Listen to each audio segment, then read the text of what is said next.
இந்தியாவில் எத்தனையோ மாநில முதலமைச்சர்கள் வெளிநாடு போறாங்க, அந்தந்த மாநிலத்துக்கு தேவையான தொழில் முதலீட்டு ஈர்ப்பதற்காக போறாங்க. தமிழ்நாடு முதலமைச்சர் இப்ப ஜெர்மனுக்கு போயிருக்கார். இன்றைக்கு காலையில் பத்திரிகையில் பார்த்தீங்கன்னா 3600 கோடி தொழில் முதலீட்டு ஈர்த்ததாக பத்திரிகை செய்தி. இதுல என்ன வேடிக்கைனா, ஏற்கனவே அனைத்து இந்திய அண்ணா திராவிட முன்னேற்ற கழக ஆட்சிக்கின்ற பொழுது 2 தொழில் நடந்துகிட்டு இருக்குது. அந்த 2 தொழிலையும் அவர்கள் விரிவுபடுத்துறாங்க. அந்த விரிவுபடுத்துறத ஜெர்மன்ல போய் புரிந்துணர்வு ஒப்பந்தம் போடுறாங்க. எவ்வளவு பொய் பாருங்க. ஒரே ஒரு நிறுவனம் தான் 1000 கோடியில புதிதா தொழில் அங்க செய்வதற்கு புரிந்துணர்வு ஒப்பந்தம் போட்டிருக்காங்க. 3 நிறுவனம் புரிந்துணர்வு ஒப்பந்தம் போட்டதா செய்தி.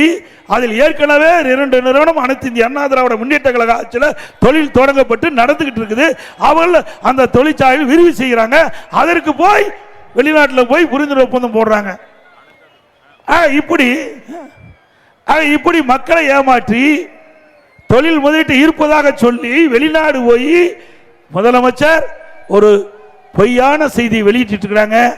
அது மட்டும் இல்ல, அனைத்து இந்திய அண்ணா திராவிட முன்னேற்ற கழக ஆட்சிக்கிற போது இதே புரட்சி தலைவி அம்மா அவர்கள் சென்னையிலே முதலாக தொழில் முதலீட்டார் மாநாட்டை நடத்தி சுமார் 2,42,000 கோடி தொழில் முதலீட்டு ஈர்க்கப்பட்டது.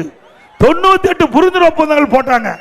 அந்த புரிந்துணர்வு ஒப்பந்தங்கள் எல்லாம் இப்பொழுது நடைமுறைக்கு வந்து அந்த தொழிற்சாலைகள் எல்லாம் இன்றைக்கு இயங்கி இருக்கின்றது. அதில் தான் வேலை வாய்ப்பு கிடைக்குது.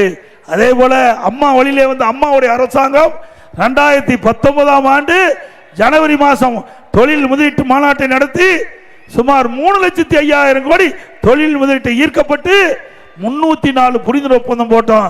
அதுவும் பல தொழிற்சாலைகள் பயன்பாட்டுக்கு வந்தது. அதுல இளைஞர்கள் வேலை வாய்ப்பு செய்யறாங்க. இன்றைக்கு பத்திரிகையில் பார்த்தா திமுக ஆட்சிக்கு வந்த பிறகு இந்த தொழிற்சாலையில வந்த மாதிரியும் தொழில் வளம் பெருகின மாதிரியும் இன்னைக்கு வெளிநாட்டில் இருக்கிற வருமானம் அதிகமாக வந்த மாதிரியும் ஒரு தவறான செய்தி வெளியிட்டு இருக்கிறாங்க. திமுக ஆட்சிக்கு வந்த பிறகு தொழில் முதலீட்டு மாநாட்டை நடத்தினாங்க, புரிந்துணர்வு ஒப்பந்தம் போட்டாங்க. ஆனா இன்னும் அந்த தொழிற்சாலைகள்லாம் நடைமுறைக்கே வரல. ஒரு தொழிற்சாலை ஆரம்பிக்க வேண்டும் என்று சொன்னால் அதற்கு பல்வேறு முதற்கட்ட பணி நடக்க வேணும். ஒரு 3-4 வருஷம் ஆகும். அப்புறம் தான் அந்த தொழில் நடைபெறும். ஆனா திமுக ஆட்சியில் அவர்கள் போட்ட புரிந்துணர்வு ஒப்பந்தம் ஒரு 10% கூட நடைமுறைக்கு வரல. ஏற்கனவே அனைத்து இந்திய அண்ணா திராவிட முன்னேற்ற கழக ஆட்சியில் புரிந்துணர்வு ஒப்பந்தம் போட்ட தொழில் தான் இன்றைக்கு நடைமுறைக்கு வந்து பயன்பாட்டுக்கு வந்து அதனால பொருளாதாரம் தமிழகத்தில் உயர்ந்திருக்குது, வேலை வாய்ப்பு இளைஞர்களுக்கு கிடைத்திருக்குது. இதுதான் யதார்த்த உண்மை.